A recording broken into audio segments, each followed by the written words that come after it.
Happy Tuesday. Happy Tuesday. This is the 21st day of December. Can't believe it. The year is going so fast now.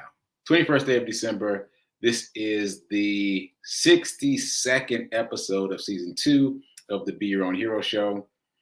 HERO is an acronym. It means helping everyone reaps optimism. In other words, helping others helps you. It's a reciprocal action. Try it. You might like it. I'm your host. I'm sekouwrites. I'm a professional creative and the creator of the HERO Ministry movement, which is my effort to uplift and inspire the unhoused community through several different means. Quick disclaimer, I'm not a personal trainer. I'm not a financial advisor. So apply your own due diligence to everything that I say. And check me out here Monday through Friday, 9:45 a.m. Eastern for the show. Shout out to New Thought Media Network, which is a network that hosts this show, Sit with Rev. Melissa, and many other shows. Check out the listings for all the shows at ntmedia.org. Also, again, shout out to Reverend Robert, who is the founder of New Thought Media Network, who just founded the network during the pandemic. This whole network was a pandemic shift. So kudos to him for building this network out. His birthday was yesterday, so belated shout out. I shouted him out yesterday, but I wasn't sure. And now I'm sure that yesterday was his birthday. So shout out to Reverend Robert. Okay, so if this show provides any value, please feel free to comment, like, share, tweet, DM, make a donation. All that information is down in the show notes just below the show. Okay, so let's get into the HERO Ministry movement news. Shout out to the heroes in the chat.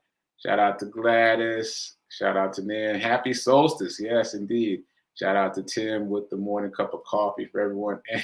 And what's it called? The thing at the end. I want to say piñata, but that's not right. Anyway, shout out to the celebration at the end of that sentence. I appreciate it. Okay, so as you see, I'm adding more and more things to Studio D. I've got a graduation picture, which way? There it is. Graduation picture, a headshot from my brief modeling career when I had locks. The Smoothie King cup. Y'all remember the Smoothie King story. Don't get me started on the Smoothie King story. But so it is there as a reminder, not only of that story, but that we must do the work to make sure that we are getting the right things in our system, both in terms of food and in terms of sustenance. If you haven't seen the Smoothie King story, go back to season 1 and watch that story. That's still my most popular episode. Anyway, then also I've got this little purple source here. That's actually a cup. This is a sippy cup. See, it's got a little straw coming out the tail. So when I drank, I used to have sippy cups all the time. I like the drinking drinks out of, an unusual cup. So that's one of the first sippy cups I got when I stopped drinking, because I wanted to continue that tradition of drinking out of something interesting. So the head of the dinosaur screws off, and you put like something like sorrel or ginger beer in it, and it's kind of fun to drink out of. Also, this Bellyacres is actually another memento. This is a restaurant in Memphis, Tennessee. This is where Lenora, the HERO team ambassador in Walls, Mississippi, and also Memphis, she took me and Joy, who's another friend to the HERO Ministry movement, to this place called Bellyacres. And I'd never heard of it. I thought the name of the place was hilarious, and they gave us this cup. So this was actually from a HERO hoodie drop in Memphis, Tennessee. So, all right, I'm building things out. I can't believe it took me 140 episodes to start putting things behind me. I don't know why I never thought of it before. But anyway, building things out. Let me get back to the show. So, again, shout out to the heroes in the chat. I just wanted to shout out 2 people specifically. Margareta, she put something in the chat. I think it was yesterday. It was really interesting. I was talking about how Square has become Block and how the stock for Block is down. And Margareta brought to my attention that H&R Block is suing the new Block for, there's a phrase for it. It's not copyright infringement. It's like brand confusion. That's not quite the right phrase, but it's something like that. Anyway, their names are too similar. So that's another reason why that stock is down. Thanks for that, Margareta. I'm going to look into it. That's pretty interesting. Also, shout out to Nan. She reframed something that I said and sent it back to me. She said, "We always have a choice of what we focus on. We always have a choice of what we focus on." And I know that I said it, but sometimes, especially during the show, I don't remember exactly what I said. And so I'm glad that she reframed it and put it in the chat. And it is just a reminder that we need to give ourselves every day, all the time, because we get in the habit of deciding how we're going to respond to certain things. We get in the habit of deciding how we're going to respond to traffic, to delays, to any of the day's inconveniences. We decide how we're going to react to any of the day's inconveniences instead of remembering that we can choose all the time that something does not have to be, it does not have to be the same reaction that we've had all along. Even if we usually get annoyed by, let's just use something easy like traffic, somebody cutting you off in traffic. You can change that. You do not have to continue to be annoyed by traffic and just say, well, that's just the way I am. You can change it. It's up to you. You can make a choice. Okay, so quick charity run recap. Well, no, not charity run recap, sorry. Run streak. I'm now on day 204 of my run streak. And today I listened to stuff about finance, which I'm going to talk about in a minute. And so sometimes I have to listen to motivational speeches to kind of get me through the run. And other days, I'll listen to something that's educational and take advantage of that time. So today was an educational day. And I listened to something that I thought was kind of interesting. I'm trying to figure out if I got enough time to tell the story. I'm going to tell it briefly. So the story is that there was a man who came up with this phrase, setting traps for himself. That's one of the ways he motivates himself, by setting traps for himself. And just like you right now, I was very intrigued when I heard that. I was like, setting traps for yourself, what does that mean? So what it meant in his case is he promised his young daughter that they would go to Disneyland if he closed a deal every week for a year. And so every Friday she would ask him, hey, Dad, did you close the deal? And he'd say yes, and she'd be very happy. Until there was one week when she asked him if he closed the deal and he hadn't. He said, oh, I'm really sorry, baby, I didn't close the deal this week. And she started crying and wailing and broke down in tears. And he was shocked and dismayed. And he was so shocked and dismayed that he got back on the phone, even though he was, quote unquote, done for the week. He got back on the phone late Friday and closed 2 deals that night. And he surprised himself. And then for the rest of the year, he closed 2 deals a week, just in case one deal fell through, he'd have the other to fall back on. And then he realized that he could close 2 deals a week. He was capable of doing much more than he thought he was capable of. And so he started closing 2 deals a week. So he doubled his productivity. So for the next year, he was doing 2 deals a week. And so I only mention that because I realized that I unwittingly set a trap for myself by creating a charity run, so that my running wasn't just about me. It was about serving these other people and serving these other nonprofits. And so that trap kept me moving quite a bit. And so I'm setting other traps for myself without even realizing until today that's what I was doing. But that's what I'm doing to move myself forward. And that might be something you want to do for yourself. There's something you really want to do, you really need to do, but you're having difficulty doing it. Set a trap for yourself. Like set yeah, I mean, I don't know how else to say it now. Just set a trap for yourself. You heard the story. Like just do something like that where you're beholden to someone else to get accomplished what you need to get accomplished, and that might work for you. Okay, that was supposed to be a short story. My bad. I'm gonna have to pick up the pace. So I mentioned that I was listening to something while I was running, and I want to get to it quickly because it was mind-boggling for me. Mind blown. So let me do the affirmation. Let me do the affirmation, and then we're gonna get to it. So affirmation is: I am so happy and grateful to be a multimillionaire in every area of my life. I am so happy and grateful to be a multimillionaire in every area of my life. So the reason I'm so excited is because I feel like I found a missing link last night and today. I feel like I found a missing link. So as you know, if you've been watching the show, we've been talking about revenue streams. So just to recap, you've probably heard this before, but it is said that the average millionaire has 7 different streams of income. And at least for me, that's something I've heard many times before, but never investigated. And so now, over the past week or so, in the process of investigating what those revenue streams, what those revenue streams are, it's been fascinating because so many of them are accessible and so many of them are things that I might not have really considered a revenue stream. I did a lot of talking about books and intellectual property. We talked about the fact that the major revenue stream that everyone's familiar with is earned income, i.e. wages, and that is the most heavily taxed form of income. So again, it behooves you to have other revenue streams, no matter who you are, no matter where you are in your age and stage of life. It behooves you to have multiple streams of income, and they don't seem to be that difficult. Some of them are very accessible, but that's not what I want to talk about.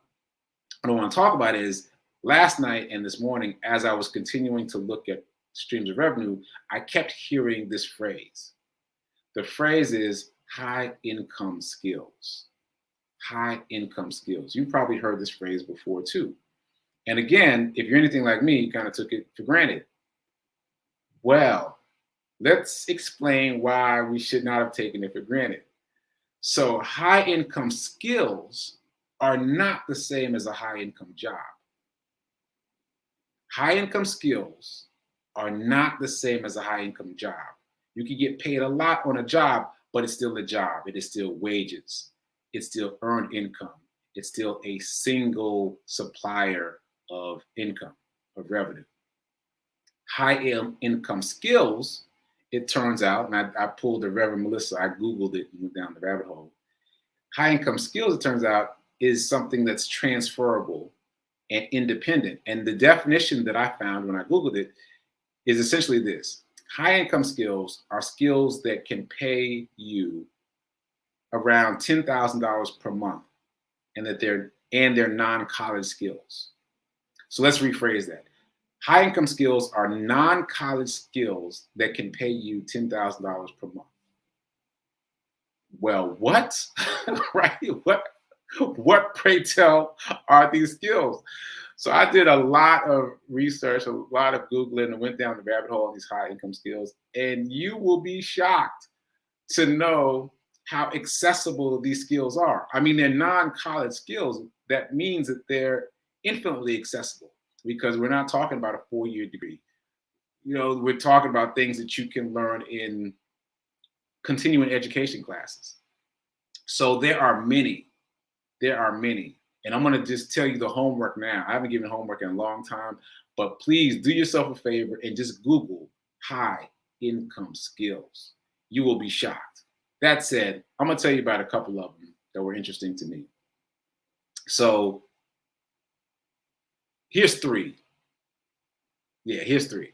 So what I'm deliberating about, if I want to say this or not, is that I have been a jack of many trades for most of my professional career, which is why I say I'm a professional creative. I do lots of different things. And so for me, as someone who's been a professional creative for a while, I have dabbled in just about all of the high income skills. I didn't know that they were high income skills. I never defined them as such. But the list was fascinating to me, especially because of that. So if you, like me, are someone who has tried a number of different things, you'll be shocked to know that you have had your finger on the pulse of many of these high income skills. Okay, that's it. Number 1, copywriting. Copywriting, like writing ad copy, crafting words that are excellent for creating a call to action, or excellent for getting people to do something. Like we most hear it in terms of advertising, like an advertising copywriter. There's the person that creates the aesthetic for the ad, and then there's the person that writes the words that go with the ad. That's copywriting. And that's the way that I was exposed to it many times. Many times I've been exposed to copywriting in terms of it being a career path in an advertising agency. So very specifically boxed in. But you can break out of the box of that and do copywriting in general for companies, for people out there in the world, for yourself. And that is a very high income skill. People value it quite a bit because ultimately, if you got a product to sell or a company to promote or what have you, you always want the most effective writing around that product because you still have to seduce people. You still have to get people to try your thing or come support your nonprofit. Whatever it is, you've got to have good copy. So copywriting is a seriously high income skill. And it's a very accessible skill. Because I've been exposed to it in terms of copywriting for ad agencies, I already know that there are tons of continuing education courses about copywriting. There are tons of books about copywriting.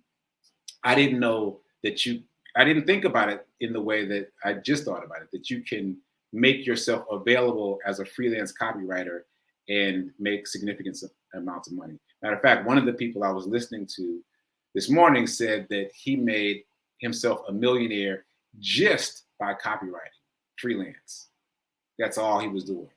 That's incredible. All right, so that's one high income skill. Here's another one, closing. Again, this is something I never would have thought of. First of all, I never really went down the rabbit hole of high income skills. And I highly suggest you do that. But closing, I was like, a skill? Yeah, I guess so. It's not just sales. And sales, we all know that sales is a desirable high income skill because if you can sell something, then you can get a commission. Right? We're all pretty familiar with that. But closing is the specific art of the deal in terms of the last mile, let's call it, to getting someone to spend the money to purchase whatever it is. And doing that in a way that you make sure that it's actually for them. Like it's not just trying to close them, it's trying to close them if it's the right fit. And there are many classes, courses, books. I don't know if books, maybe books, but there are definitely classes and courses about how to learn to close. And I've actually heard this other phrase related to that. What's it called? I think it's called big ticket closer. So the idea is, let's say you're Tony Robbins and you've got these really expensive courses that you sell. Well, what you want to do is hire a team of closers so that those closers will be the last person that the prospective client talks to figure out if it's a good fit and then help convince them to pull the trigger. And those people generate significant amounts of money for, in this case, Tony Robbins, and also for themselves because of their commission. So again, this is another high income skill, a skill that does not require a college degree that you can use to earn around $10,000 per month. Okay, another one is speaking. Yeah, okay. I hadn't thought of it that way. So speaking can command high honorariums and significant amounts of money. Just for example, I remember Les Brown saying that at some point in his career, he was getting $25,000 per speaking engagement. Now, that's Les Brown, right?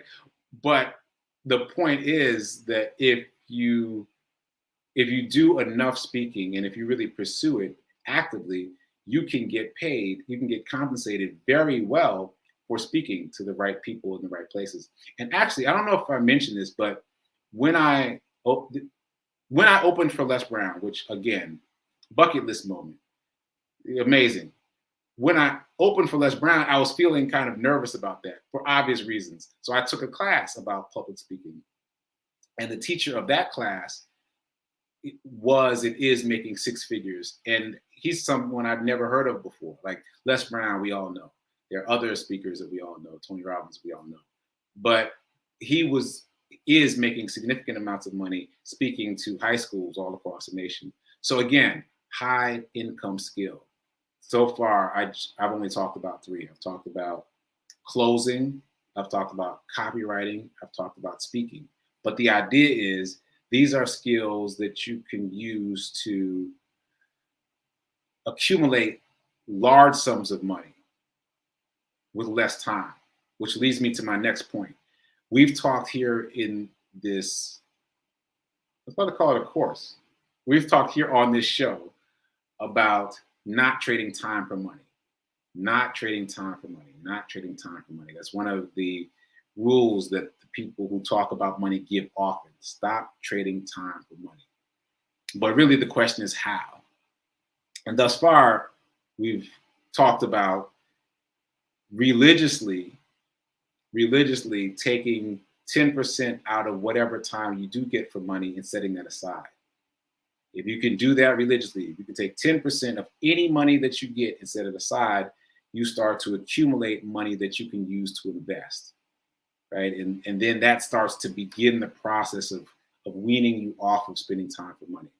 But the reason I feel like this is the missing link is because high income skills change the balance. You can make significant amounts of money in less time. So more money, less time, and then you can use more money to invest. And that's part of something that's called the wealth triangle, which I'll circle back to in a minute. I just learned about that too. But the shifting of the equation is important, that you can make more money in less time. So let's give an example. So $60,000 a year for a salary ends up being about $25 per hour. These high income skills are designed to pay you $50 to $100 an hour. So already, even on the low end of that spectrum, if you're talking about $50 per hour, you talk about more than a $60,000 salary. So you can do much more with less time. And again, the three that I just mentioned, copywriting, closing, and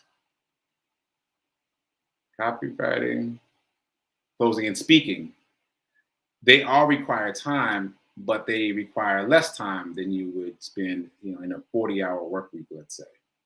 So that changes the balance of power, well, the balance of money rather, and then you can make more money, and then you can invest that money. So the wealth triangle.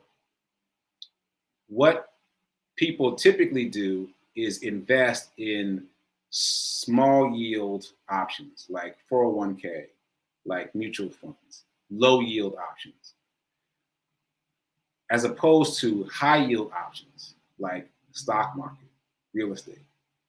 And the main reason is people don't know. They don't know. I mean, I've definitely invested in the 401k and mutual funds, right? We don't know enough about finance to invest in option that will give us a higher return. It's easier to invest significant amounts in options that will give you a high return if you've got more money to play with, which takes us all the way back to high income skills. Again, it really feels like, for me, the missing link. I don't know if it feels like the missing link for you, but it feels like the missing link for me because, there's my alarm. All right, let me start wrapping this up. So if you can,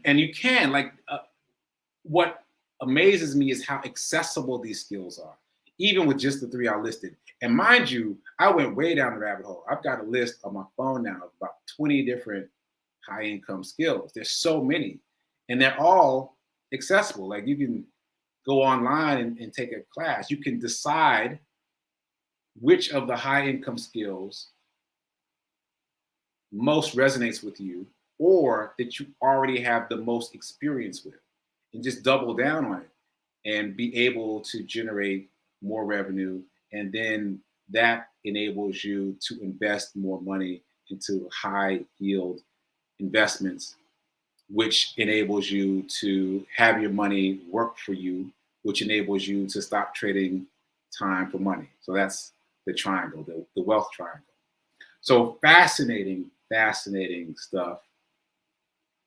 And I encourage you, I've said it 3 times now, I encourage you to go Google high income skills and keep Googling it. Don't just Google it once. Google it several different times, several different ways, add a word here or there, and you'll see that the list is extensive. And there will be something, guaranteed, there will be something on the list that you already have some experience doing or that you're well suited to. So take a look. Can't hurt to take a look and figure out a high income skill that you can add to your repertoire so that you can invest more in the stock market, as we've been talking about, invest more in cryptocurrency, as we've been talking about, invest more in real estate, invest more in assets that can pay for your liabilities so that you don't pay for liabilities anymore. And by liabilities, I mean whatever it is you want, clothing, your vehicle, etc. You can have your assets pay for that. If you can put enough money into the asset column, those assets will pay for your other things, your liabilities, your life. Okay, so that's where we are. We're talking about streams of income. We're also talking about high network skills. I'm very excited, as you can tell, about these high network skills. So I think I'm gonna stick with it for a minute and keep talking about them. I gave you 3 today, but I'm telling you, I got a lot more. So I'm gonna jump into some others soon. Just to recap from what we talked about before, figure out what your book is. There's no reason why you can't have a book on Amazon and have, therefore, another stream of income. There's no reason. There's no reason. We all know enough about something to create a book. Don't be intimidated by the word book. On Amazon, they've got these smaller books called Kindle singles or something like that. They're basically long articles. You got a long article in you. You got a long article. You got a book in you, really, but you can start with a long article. So, homework, Google high income skills.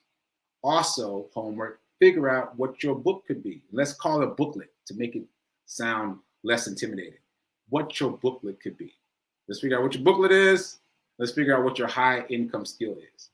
Okay, so coming up next, we've got prayer time at 10:15, and then we've got Sit with Rev Melissa at 10:30, where I'll be producing and probably popping on to say a couple words.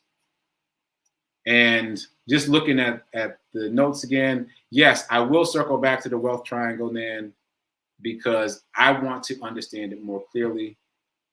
I can't tell if that's showing up or not. It's not showing up for me. Okay, but anyway, I will talk more about the wealth triangle. I'm still trying to get it fixed in my mind, but I'm definitely going to talk more about it some more. So stay tuned for that. And good morning to Linda in Woodland Park, Colorado. Happy solstice. I appreciate it. Okay, so keep doing, be a hero, be your own hero, and remember that now is better than perfect. Keep investing, keep paying yourself 10%